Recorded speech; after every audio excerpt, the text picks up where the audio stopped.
नारायण, मैंने जो कुछ भी किया वो अत्यंत आवश्यक था और उचित भी। उस बालक को समझाने का मैंने बहुत प्रयास किया, किंतु वो नहीं माना।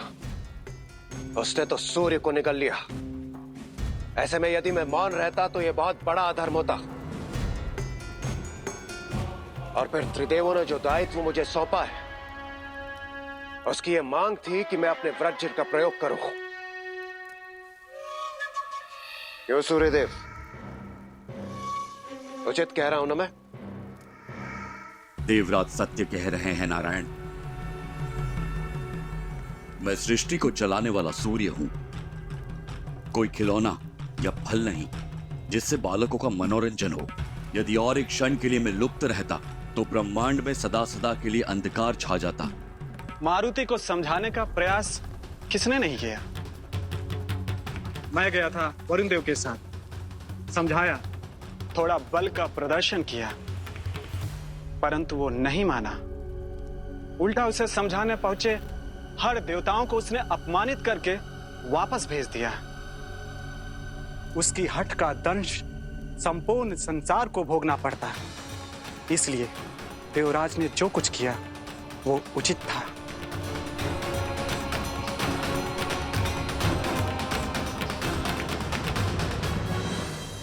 अंतिम वार का समर्थन करने से पूर्व एक बार स्मरण कीजिए अग्निदेव कि प्रथम प्रहार किसने किया था? मारुति ने या आप देवों ने?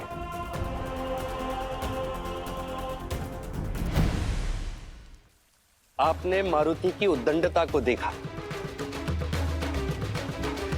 किंतु उसके पीछे के कारण को नहीं समझा।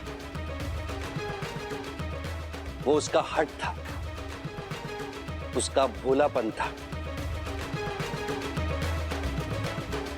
उसकी अज्ञानता थी, उसकी उत्सुकता थी।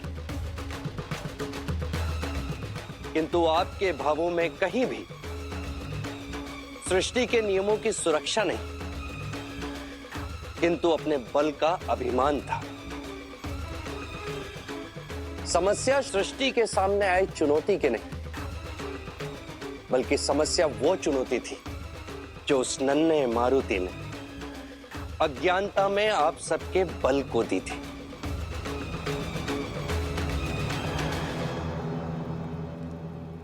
क्षमा कीजिए नारायण, किंतु चुनौती तो वायुदेव दे रहे हैं, केवल काल को ही नहीं अपितु त्रिदेवों को।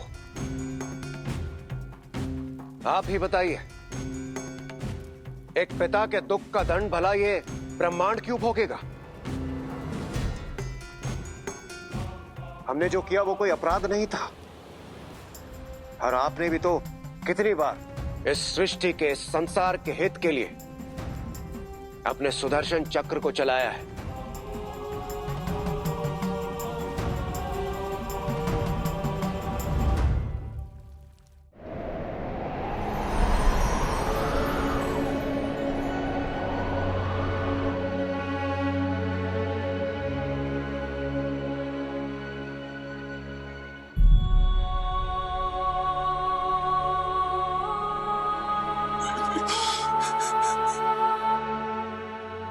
मारुति मेरा पुत्र,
पाशधोरिणी निरुद्ध दुर्गरापदी क्वचित् दिगम्बरे मनोविनोदमे तु वस्तुनि जटाटविकलज्जल प्रवाह पावितस्थले कलेवलम्ब्य लम्बिताम्बुजं तुङ्गमालिकाम् संगमं भ्रमं विलिप्पनिर्झरी मुलोलविच्चवल्लरी विराजमानमूर्धनि ललाटपट्टपावके किशोरचन्द्रशेखरे रति प्रतीक्षणं मम करालभालपट्टिका धगद्धगद्धगज्ज्वलत्तलज्जया उदीकृत प्रचण्ड पस्यसायके धराधरेन्द्र नन्दिनी कुचाग्रचित्रपत्रक प्रकल्पनेक शिल्पिनी त्रिलोचने रतिर्मम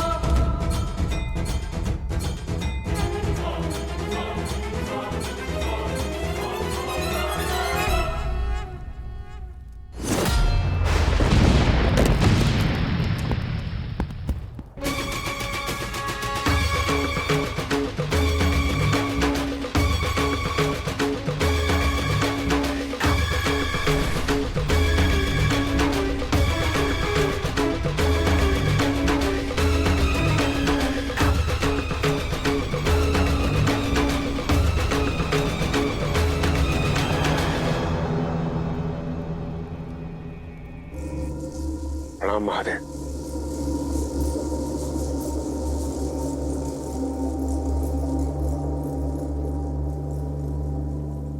अधर्म करने के पश्चात उसे उचित ठहराने का प्रयास देवगण कब से करने लगे देवराजेंद्र?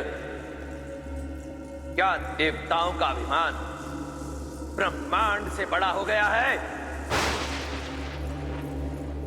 या अपने अहंकार के समक्ष एक बालक की सुलभता आपको तुच्छ प्रतीत होती है?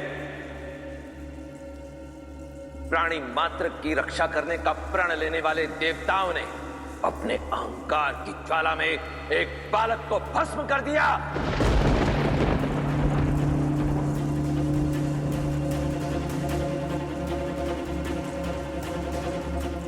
मानता हूं मारुति ने सूर्य को निगला, परंतु उसका मंतव्य, उसका कारण न हठ थी, न शत्रुता और न अभिमान, एक बालक का कौतूहल मात्र था बस। तो महादेव इसके पीछे कारण क्या हो सकता है? अहंकार, आपका अहंकार।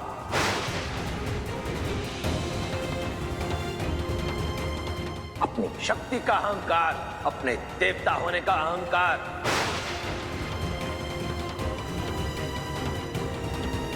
किंतु महादेव, इंद्रदेव,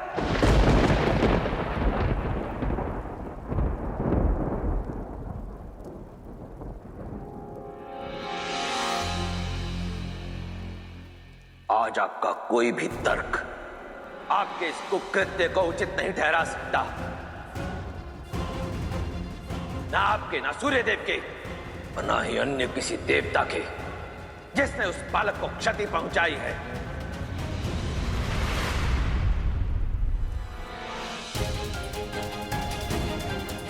आपने जो भी किया वो आपका अहंकार है, वो अहंकार जिसके कारण आप स्वयं को त्रिदेवों से परे मानने लगे हैं। आज तुम्हारा अंत कर त्रिदेवों को भी अपने महत्व का पाठ पढ़ाऊंगा। अपने उसी अहंकार में चूर होकर आपने अपनी शक्ति का दुरुपयोग किया है एक अनुचित कार्य के लिए। आपको मारुति की बाल हट तो दिखी, परंतु स्वयं अपना अहंकार नहीं दिखा।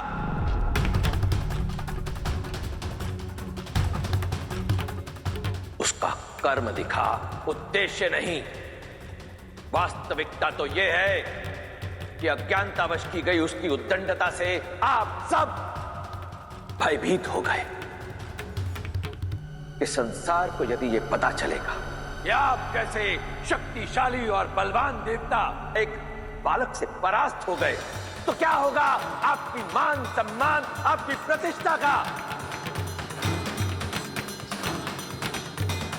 धर्म की व्याख्या करने वाले देवराजेंद्र, शत्रु वो नहीं होता जो बल या शक्ति में हमसे बड़ा हो। शत्रु वो होता है जिसका मंतव्य मलिन हो, और यहां किसका मंतव्य मलिन है मुझे बताने की आवश्यकता नहीं है। आपने अपने इस षड्यंत्र को पूरा करने के लिए अधर्म का एक चक्रव्यूह रचा और उस पर धर्म की मोहर लगा दी। क्या यह सत्य नहीं है कि मारुति के अंत का षड्यंत्र आप वायुदेव और राहु की पुकार से पूर्व ही रच चुके थे? जैसे ही मारुति राहु के मार्ग में आया, तुम्हारे मार्ग का कांटा अपने आप हट जाएगा। मेरा सुझाव बस इतना है सूर्यदेव, बस उस बालक को अपने निकट आने दीजिए, फिर देखिए आपका ये ताप अपने आप इस समस्या का निवारण कर देगा। आज ये संसार यदि काल के द्वार पर खड़ा है तो उसका सबसे बड़ा कारण आप हैं।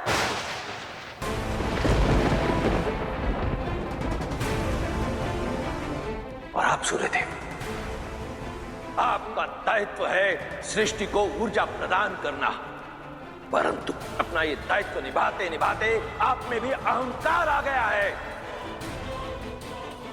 यदि ऐसा है तो आपको स्मरण करा दूं कि इस सृष्टि के रचयिता हैं ब्रह्मदेव, संचालन का कार्य करते हैं मेरे आराध्य नारायण।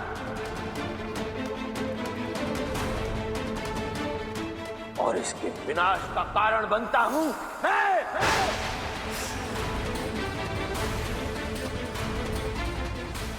आप ही बताइए, क्या आपका ये तेज आज इस संसार को चला पा रहा है?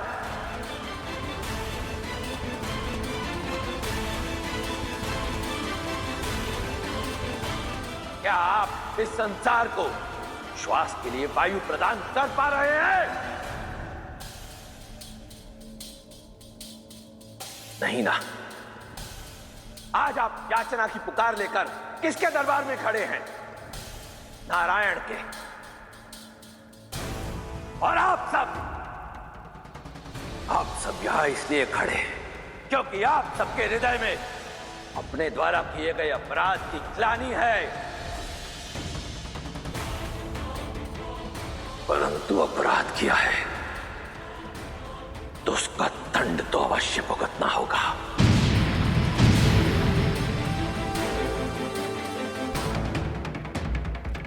आप सबको मिलेगा।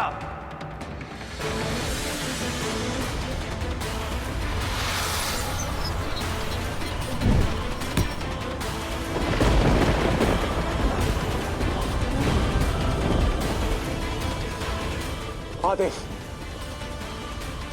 मुझसे बहुत बड़ी भूल हो गई, मुझे क्षमा कर दीजिए महादेव।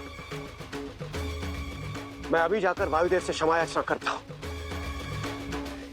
क्षमा कर दीजिए महादेव और इस सृष्टि को बचा ले।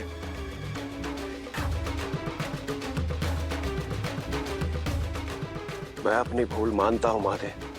अपने वानर पुत्र की संतुष्टि के लिए मुझे एक बालक पर वज्र से प्रहार नहीं करना चाहिए था। मुझे क्षमा कर दीजिए। मैं भी क्षमा प्रार्थी हूं महादेव, मुझे क्षमा कर दीजिए।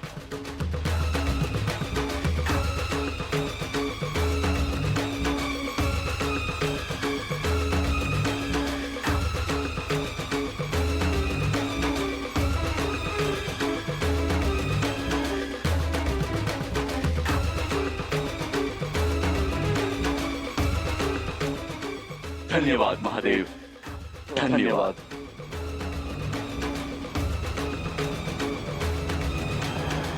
किंतु महादेव, यमराज तो मारुति के प्राण हर चुके हैं और काल को रोकने का सामर्थ्य तो मुझ में नहीं।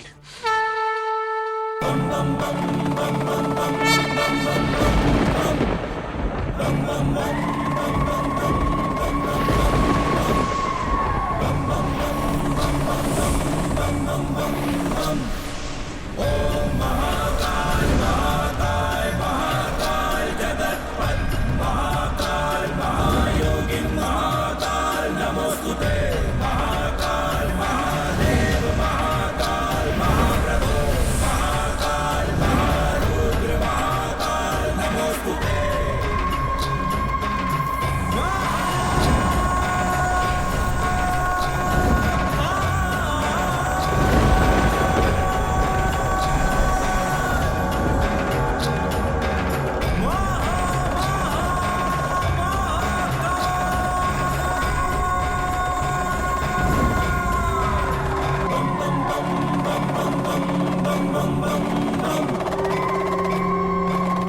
महाकाल। देवताओं को अपनी भूल का आभास हो गया है महादेव, किंतु वायुदेव का दुख असहनीय सिद्ध हो रहा है। मारुति प्राण पाने के लिए वायुदेव की प्रतीक्षा कर रहे हैं। वायुदेव किसी का आदेश नहीं मानेंगे। एक पिता की पीड़ा का हल आदेश से नहीं, आश्वासन से मिलेगा आराध्य।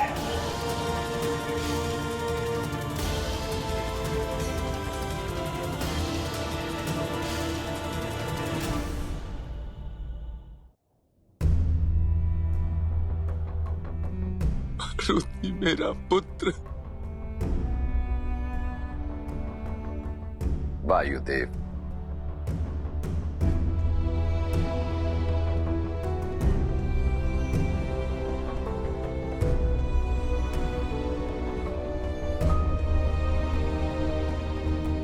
वायुदेव, आप इस संसार का श्वास हैं।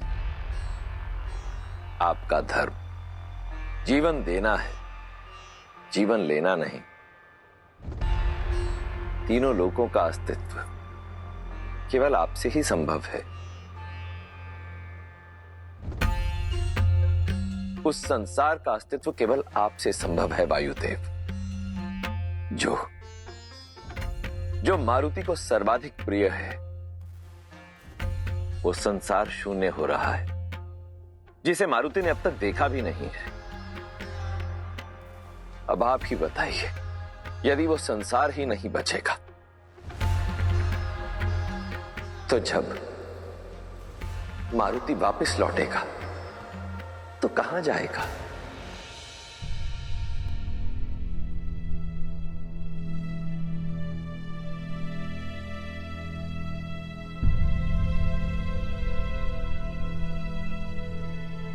महादेव, क्या मारुति लौट सकता है?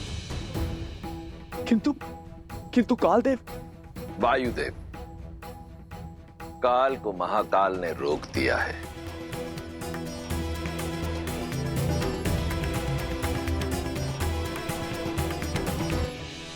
मारुति, मेरे पुत्र, लौट आओ।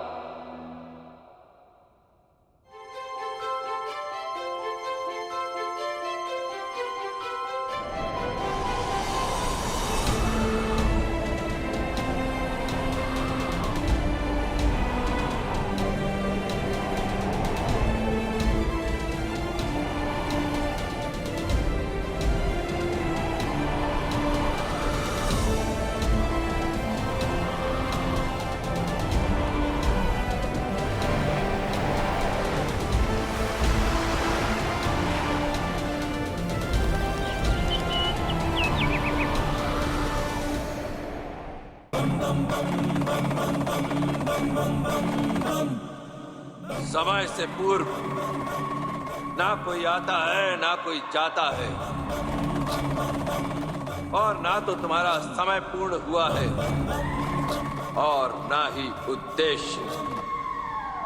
लौट जाओ मारुति, इस संसार को, विधि के विधान को तुम्हारी आवश्यकता है। ओम महाकाल महाकाल महाकाल जगतपत महाकाल महायोगी महाकाल नमोस्तुते महाकाल महादेव महाकाल महाप्रभु महाकाल महारुद्र महाकाल नमोस्तुते।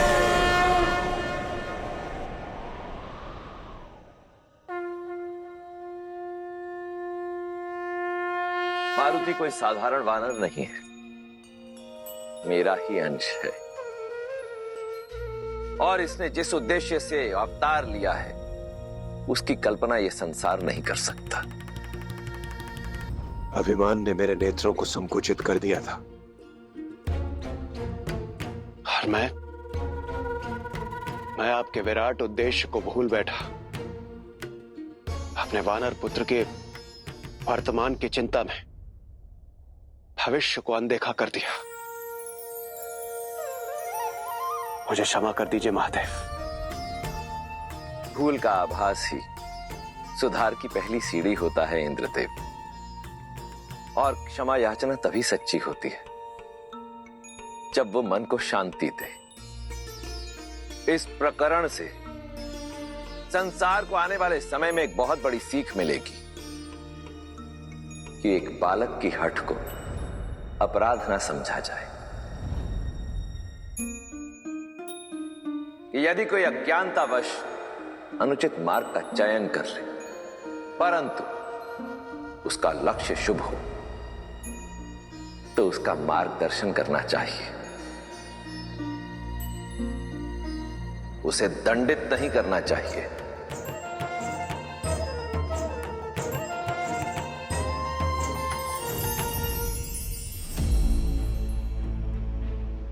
मारुति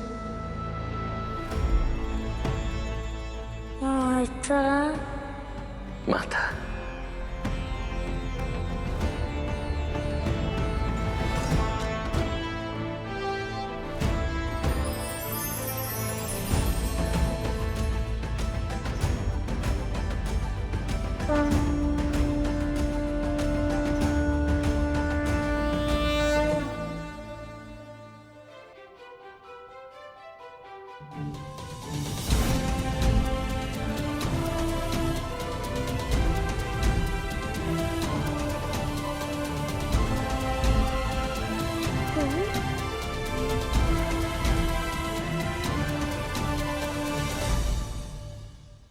अपने क्रोध और अभिमान में आकर मैंने अपने विवेक और विचारों का प्रयोग नहीं किया। मेरे वज्र ने तुम्हारी हनु अर्थात तुम्हारी ठुड्डी को भंग किया और जिस साहस की पराकाष्ठा का परिचय तुमने दिया है उसे यह संसार सदैव स्मरण रखे। इसलिए आज से तुम्हारा नाम होगा हनुमान। हनुमान अंजनी कुमार बलवंता, शंकर सुवन वीर हनुमंता। हे अंजनी पुत्र पवन सुत जय